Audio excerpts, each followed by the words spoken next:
આંતરરાષ્ટ્રીય નારી દિન નિમિત્તે વિશ્વની દરેક નારીને મારી હાર્દિક શુભેચ્છાઓ, હાર્દિક અભિનંદન અને સ્નેહભર્યા વંદન.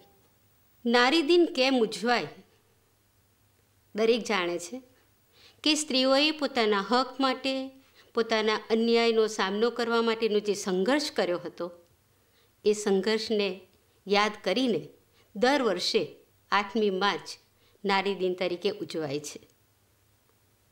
ઘણીવાર પુરુષોની મજાક સાંભળીએ છીએ અને ત્યારે સ્ત્રીઓ હસીને જવાબ પણ આપતી હોય છે કે તમારા 364 દિવસ છે તો અમને એક દિવસ શાંતિપૂર્વક આ દિન ઉજવવા દો ને. આ શું બતાવે છે કે હજુ પણ નારીને નારી દિન ઉજવવાની જરૂર પડી રહી છે. નારીને માટે જો વરદાન બન્યું હોય તો તે શિક્ષણ, અને શિક્ષણે નારીને સ્વતંત્રતા આપી છે અને એ સ્વતંત્રતામાં એની સશક્તિકરણની જે ગતિ છે એ ગતિ આગળ વધી રહી છે.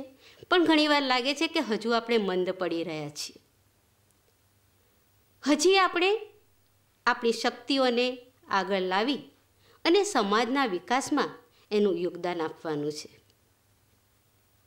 ઘણીવાર એવું પણ લાગે છે કે શહેરની સ્ત્રીઓને જોઈને આપણે માની લઈએ છીએ કે આપણે ખૂબ આગળ વધી ગયા છીએ, પરંતુ આપણી 60% વસ્તી જે બહેનોની છે એ તો નાના શહેરો અને ગામડાઓમાં વસી રહી છે. અને એ ગામડાઓમાં અત્યારે સરકાર દ્વારા પણ ઘણી બધી યોજનાઓ ચાલે છે. દાખલા તરીકે વિદ્યાલક્ષ્મી, વિદ્યાદીપ, ચિરંજીવી યોજના વગેરે યોજનાઓ દ્વારા કન્યા કેળવણીને ખૂબ મહત્ત્વ અપાઈ રહ્યું છે. ખૂબ આવકાર્ય છે. એટલું જ નહીં, આપણે જોતા હોઈએ તો પંચાયતમાં મહિલા અનામત રાખવામાં આવી છે. સમરસ ગ્રામ પંચાયતોની યોજનામાં મહિલાઓ 50%થી 100% સુધી પહોંચી ગઈ છે. ખૂબ આનંદ થાય છે કે ના ગામડાઓમાં પણ બહેનો ખૂબ સક્રિય બની રહી છે. કે આપણે ગ્રામ પંચાયતની વાત કરીએ છીએ ત્યારે જ્યાં આગળ 100% બહેનો છે, તમે જાણતા જ હશો, માની લઉં છું કે બોરસદ તાલુકાનું જે સિસવા ગામ છે ત્યાં આગળ 18થી 21 વર્ષની કુંવારિકાઓ, અપરિણિત બહેનો પોતાના ગામના વિકાસ માટે કાર્યરત છે. સામે છેડે બેચરાજી તાલુકાનું જે ચાંદડકી ગામ છે એમાં 54થી 70 વર્ષની વૃદ્ધાઓ પોતાના ગામના વિકાસમાં કાર્યશીલ છે.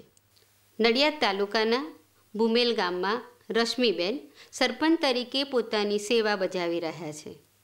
ગામના વિકાસમાં કાર્યરત થઈ ગયા છે. આપણે આજે આ બધા બહેનોને હાર્દિક અભિનંદન પાઠવીએ. આ થઈ મહિલા ગ્રામ પંચાયતની વાત. બીજી બાજુ આપણા જે સ્વાયત્ત સ્ત્રી સંગઠનો છે એ સંગઠનોને જો તમે જુઓ તો તેઓ શહેર અને ગ્રામ્ય વિસ્તાર સુધી પહોંચી ગયા છે.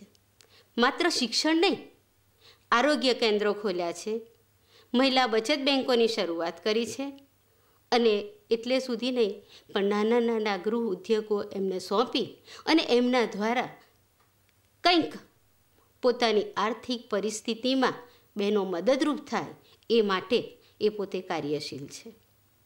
સમાજની અંદર ચાલતા કુરિવાજો દૂર કરવા માટે, દહેજના પ્રશ્નો, ઘરેલું હિંસાઓ, આ બધા માટે આ સંગઠનો મોટો અવાજ ઉઠાવે છે, ત્યાં પહોંચી જાય છે.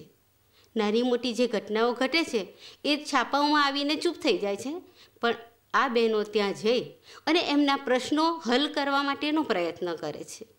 સ્ત્રી વિકાસ થયો છે એ વાત સાચી, પરંતુ સ્ત્રી વિકાસની સાથે સાથે આપણા તો અનેક પ્રશ્નો છે. જો સમાજની અંદર સૌથી મોટો કોઈ પણ સમાજ લો, દરેક સમાજમાં જો અત્યારે મોટો પ્રશ્ન હોય જે લાલબત્તી સમાન હોય તો તે સ્ત્રી ભ્રૂણ હત્યાનો પ્રશ્ન છે. ઘણા કહેતા હશે કે આપણે ક્યાં આમાં પડીએ, પણ સાચી વાત છે કે દિવસે દિવસે સ્ત્રીનો જે દર છે એ ઘટતો રહ્યો છે. અત્યારે જો સામૂહિક બળાત્કારના પ્રશ્નો ઊભા થતા હોય તો આપણું ભવિષ્ય કેવું હશે? આપણે વિચારવું જ રહ્યું. નારીનો જય જયકાર કરીએ, નારીના ગુણગાન ગાઈએ, પણ નારી સામે જે પ્રશ્નો છે એ પ્રશ્નો સામે જો આપણે આંખ આડા કાન કરતા રહીશું તો પેટ ભરીને જો પસ્તાવાનો વારો આવશે તો તે આપણને જ હશે.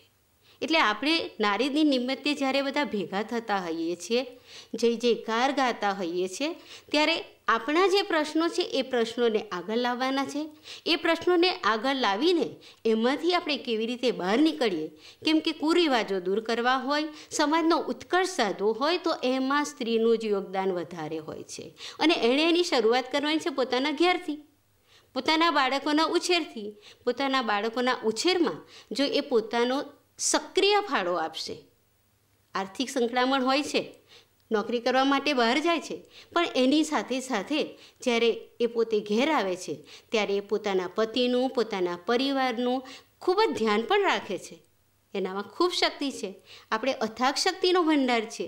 અને એ આપણી શક્તિઓને આપણે જો ઘરના વિકાસમાં, સમાજના વિકાસમાં વાપરતા રહીશું તો આપણું રાષ્ટ્ર પણ ખૂબ વિકાસ પામશે. આપણું યોગદાન ખૂબ જરૂર છે. અને મારે તમને અંતમાં એટલું જ કહેવાનું, કદી ન હારી તે નારી. નારી જીવનને ધન્યવાદ. નારી જીવન જિંદાબાદ.